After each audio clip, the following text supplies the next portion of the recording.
Among Diana Gabaldon's historical fantasy novels from the Outlander series on Starz may be the most well-known. Claire Randall, a 20th-century British nurse, travels to Scotland in the 18th century and falls in love with Jamie Fraser, a dashing Highland warrior. The series follows her as she falls in love with Jamie Fraser. The series has established itself as one of the best wartime dramas ever made with numerous People's Choice and Critics' Choice Awards under its belt. The 7th season of Outlander decided not to tell the story of Richard Brown's fate to the audience and instead brought us back to the Ridge. Everything ought to be fine a few weeks after the events of the first episode. Outlander has one more character to deal with now that Claire is not being investigated for murder. Before we are able to completely move on from the 6th-season storylines. In the 2nd episode of the 7th season, Alan Christie, Alan. He was furious because Malva had slept with other men to hide her pregnancy with his child. He killed her when she refused to keep claiming that the child belonged to Jamie. Gory flashbacks are used to occasionally illustrate the story, and after Alan has finished screaming that Malva is his, he makes a suicide attempt. Intruded on by Mrs. Bug, who uncovers she never felt Alan Christie was a decent individual. He and Claire continue to cover Alan's remaining parts in the forest. Claire is there to help Bree give birth when the time comes. As a result, a stunning baby girl was born. Roger and Brianna, the happy new parents, give their daughter the name Amanda, which means she who is loved in Latin. Fergus even has a birth announcement published in the paper, and everyone is thrilled about the new member of the family. When Claire gives the child a tour of her office and suggests that she might be interested in becoming a doctor herself someday, she notices a hint of blue on the child's nails as she examines the child.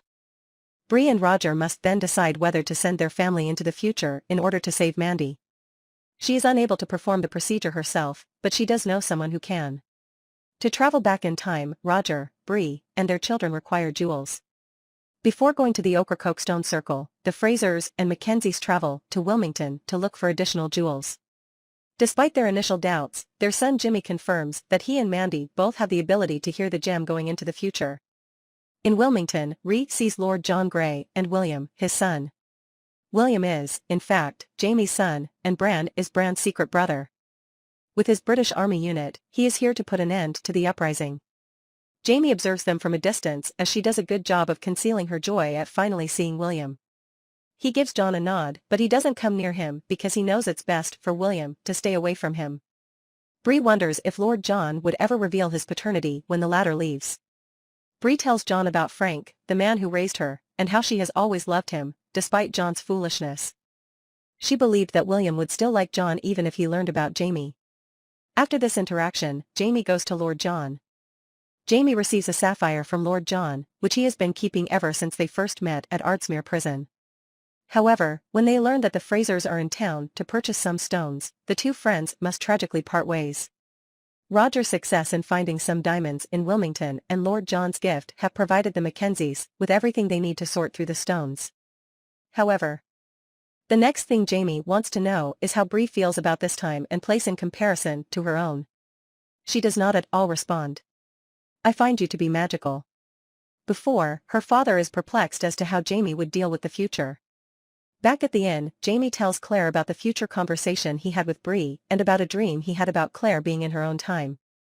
He reveals that he knew it was the future because the light surrounding Claire was unlike anything he had ever seen and must have been electric light.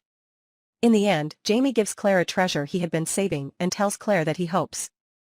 Claire tells her daughter that no one knows for sure whether they will see each other again. As everyone grieves, Jamie struggles to say goodbye to Brianna. The Mackenzies eventually get to the stones and vanish. Jamie promises to continue for Claire's benefit, not his own, as Claire and Jamie stare at the standing stone in anguish. When Roger Breed and the kids wake up beside the stones 200 years later, they are reassured by a passing plane that they are in the present. Accepting the Mackenzies' departure from Fraser's Ridge is difficult for Jamie and Claire. Simply put, they have lost so many loved ones over the course of their lives that this might be one too many. As Claire sobs in his arms, Jamie assures her that he is there for her. The Ridge's daily life returns to normal after a few weeks. Throughout the scene, there are a few happy moments, like Claire saying in the voiceover that this is the happiest place on earth after Lizzie gives birth. Yet, the Frasers are continually being hit by life, and one evening, Claire finds Wendigo Donner sitting in her office in stuffing matches. It would appear that Donner was able to free himself. Donner, however, threatens Claire with a gun as his gang and Jamie emerge from other rooms of the house in search of clarification. Because he needs one to travel back in time, Wendigo is of the opinion that Claire must have access to a hidden supply of gems. Gold is discovered when the men search Mrs. Bug's belongings, but Wendigo is not interested in that. After that, they begin to look around Claire's office and break a few more vials all over the place.